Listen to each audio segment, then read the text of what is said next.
We're on O'Connell Street, just like 2 blocks from the hotel. This is what O'Connell Street. It's actually pretty. It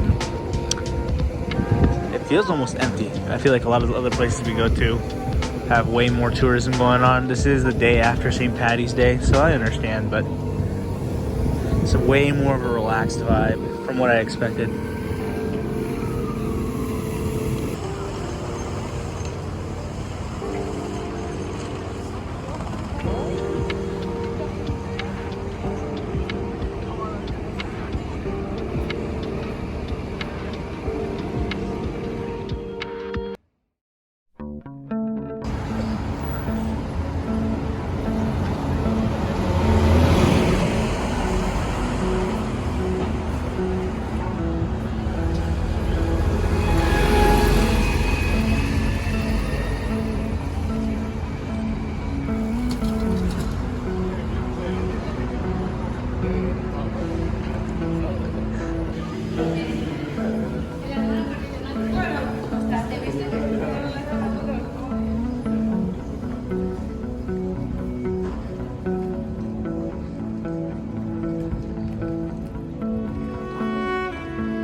Could not honestly ask for a better day though. Yesterday we came into town at around 5 p.m. and it was cloudy with 90% chance of rain, and this is the very next day. It's supposed to be cloudy, but honestly this is gorgeous. It's like 60 degrees outside. I only got a long sleeve t-shirt, and it's supposed to rain tomorrow though. That's Ireland for you. I do have a raincoat, so I'm not worried, but today is a perfect day to kind of enjoy the outdoors, especially be walking around.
We were just in the National Gallery of Ireland. Essentially, it's just a big gallery full of artwork and statues and portraits that Ireland has kind of gotten over the years. They had a specific Artists of Ireland section that was pretty cool to look at. You essentially just had art from artists in the country. Most of it was a lot of rural life, so you had portraits of people out and about near the coasts of Limerick or Galway and things like that, some in Dublin, so you get a feel for what people painted back in the 1800s. And it's a representation of life here in the country of Ireland, which is exactly what I wanted. You kind of see how important the Irish landscape and background is to the people, where you have lush green meadows and sharp, sheer cliffs against the ocean. And we're going to get to see that later on in the trip when we go to the west side of the country near Galway and Limerick and Killarney.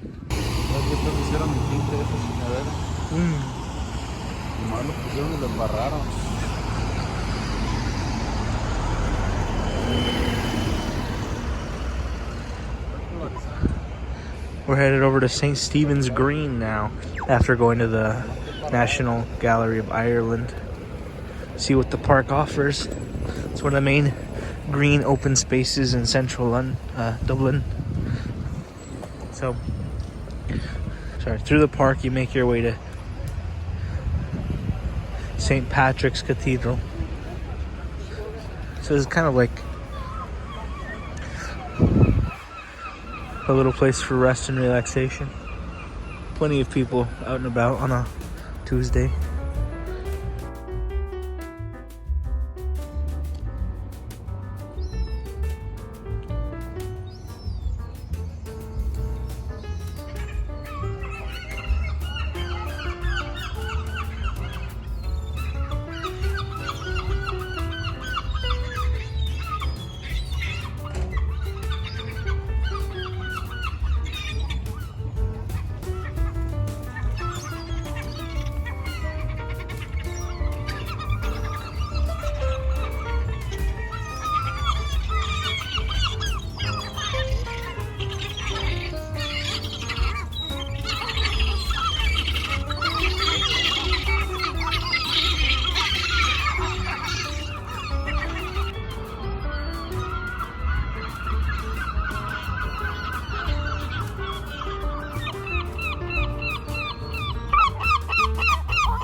Pues con esta vida.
And here we are, the cathedral.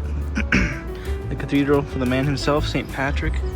St. Patrick's Cathedral.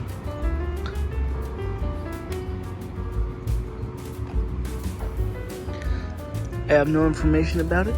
I have no idea when it was built. We're gonna go check it out anyway. Hopefully there's a plaque that lets us know everything about this church that we would like to know. But looks nice. Looks very Gothic with its arches and its tall spires.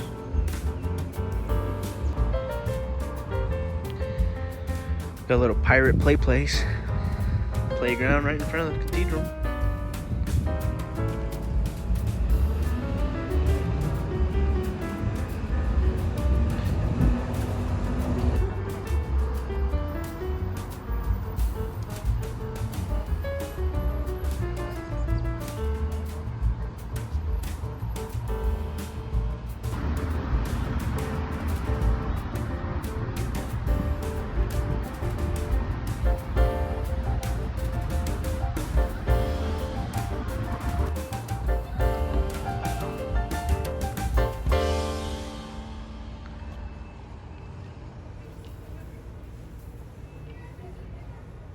Just southwest of St. Patrick's Cathedral is Teeling Distillery. It's one of the newer distilleries of Dublin. It opened up in 2015, and we're gonna check out the whiskey tour, get some samples of whiskey at the end, see how we are, right before we go up to Temple Bar on the way back to the hotel.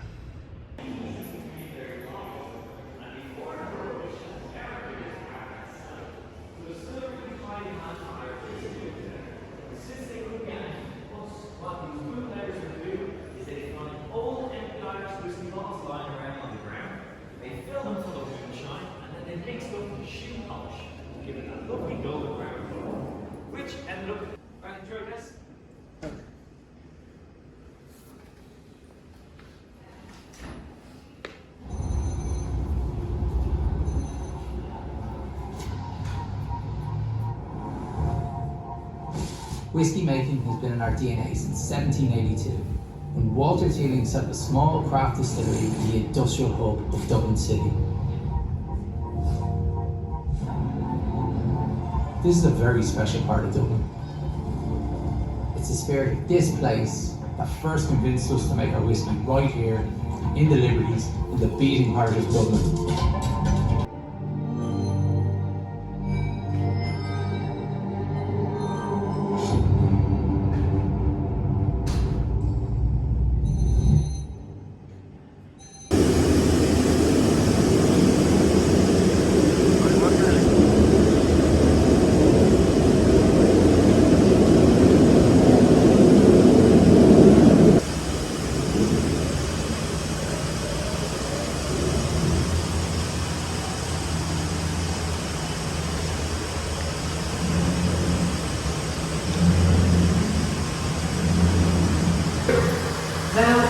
When you're talking about whiskey, right, there's really kind of three main ingredients that go into making whiskey.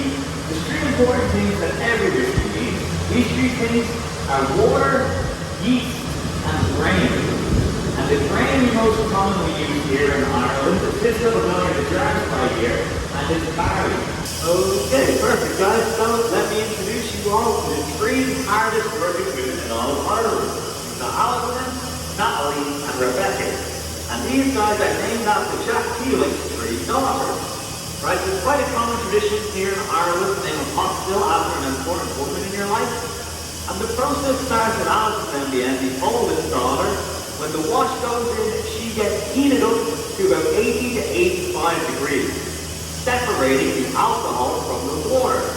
Because water's boiling point is 100 degrees Celsius, whereas alcohol is lower. It's about 76. So the alcohol boils, turns into a vapor. That vapor rises up the pot still, into that swan neck, into the back tube over there, and that's called a condenser. Now inside that condenser.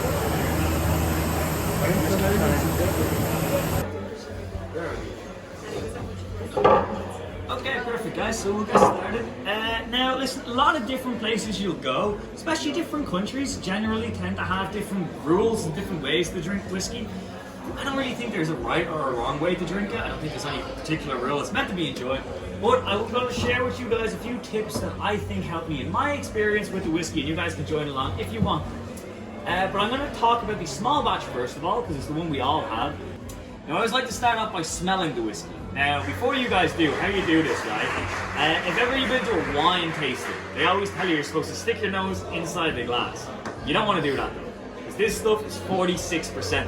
Okay, so if you stick your nose too far in that glass, you're going to run the risk of burning your nostrils and smelling nothing but whiskey for an hour afterwards, right? So I'll show you how I like to smell it. I just hold it a little bit below my nose like this, and then actually move it from nostril to nostril, because I'm looking for my dominant one.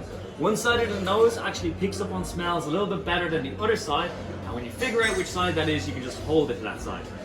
And this just wakens up the taste buds a little bit. You'll actually be able to taste the whiskey a little bit better if you smell it first.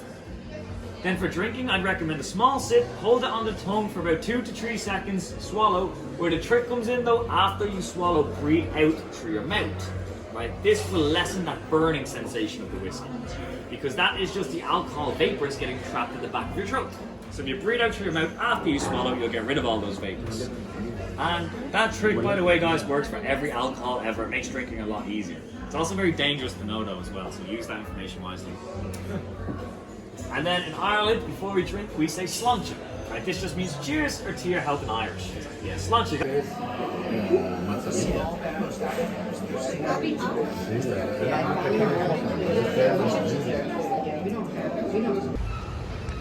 So we're having dinner here at the Brazen Head after that Teeling distillery try.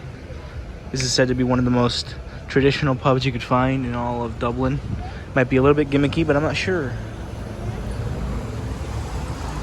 We're gonna try it out.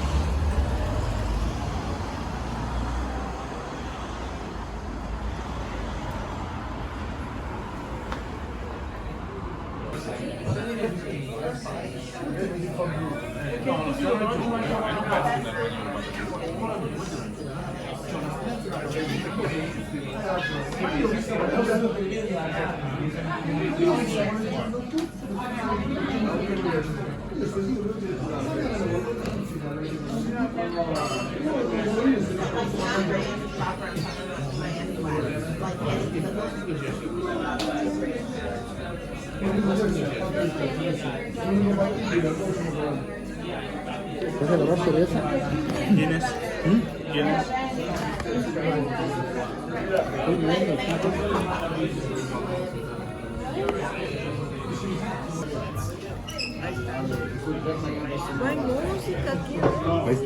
First Guinness of the trip, second day in.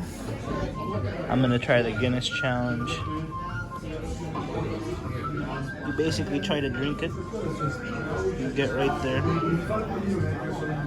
Some Irish soda bread.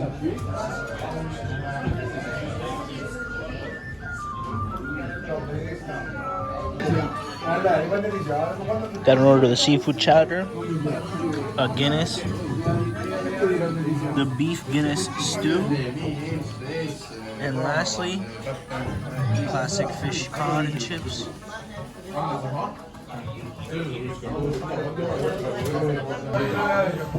Sláinte.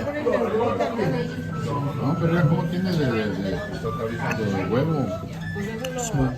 Good morning on the second full day in Dublin before we leave tomorrow to Limerick. We're at the O'Connelly station. We're heading towards Malahide and Howth today. We're gonna just get a more classic view of what Ireland is like outside of the city. Trying to make it to our train here. It leaves in 2 minutes. And then it's a very cloudy day today, so we'll see how the coast looks like. I expect it to look like the most classic Ireland you've ever imagined. So I'll check in when we're closer, probably on the train in Malahide.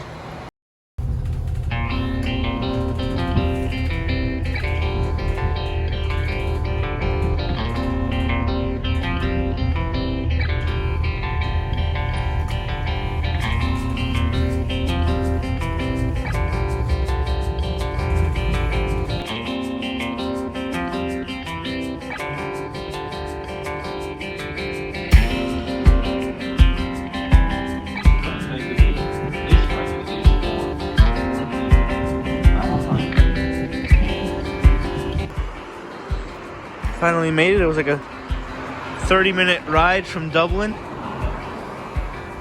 We're walking up to the Malahide Estate. It's nice and chilly.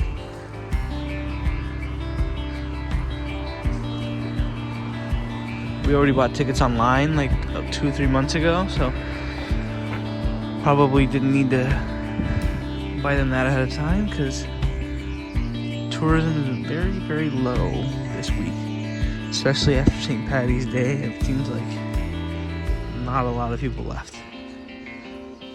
Walking around, seeing the sights. It's mostly just people from the area.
We're headed off the Temple Bar. We're about to cross Penny Bridge, one of the classic things here in Dublin, Ireland.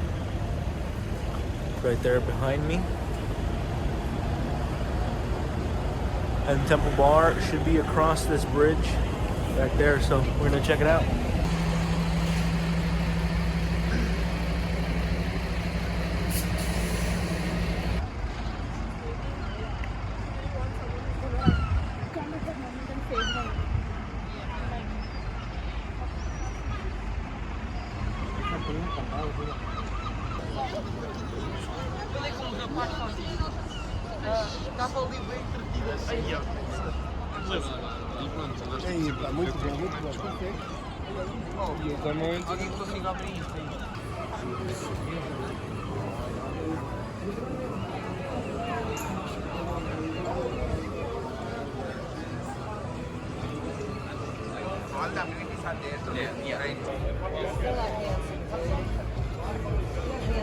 And here we are, the Temple Bar. Still got the St. Patty's Day decorations up.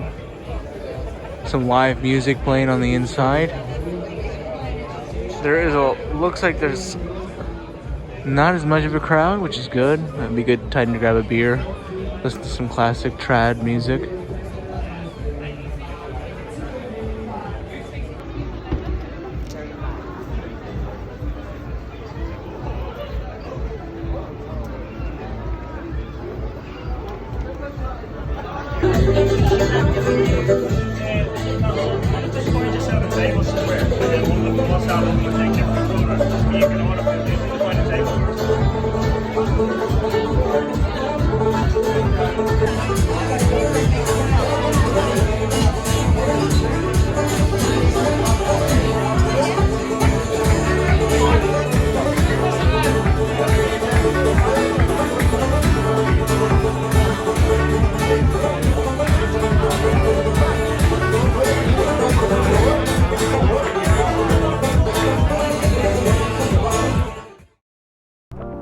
And just like that, our time in Dublin is over.